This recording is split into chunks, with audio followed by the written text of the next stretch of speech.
बिस्मिल्लाहिर्रहमानिर्रहीम।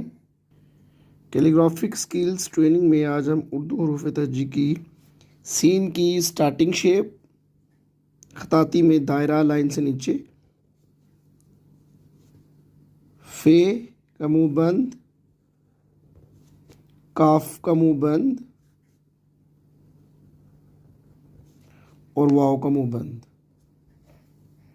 जबकि रोज़मर्रा लिखाई और होश नवीसी में दंदाने सीधे, दायरा लाइन के ऊपर फे का मुंह खुल जाएगा, पेंसिल पॉइंटर और बॉल पेन के साथ काफ का मुंह भी खुल जाएगा और वाव का मुंह भी खुल जाएगा।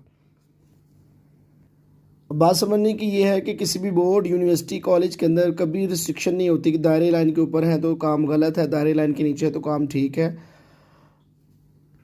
होशनवीसी की बेहतरी के लिए दायरे लाइन के ऊपर रखते हुए बच्चों को मशक करवाई जाए तो जल्दी रिजल्ट आते हैं, ये आजमूदा है।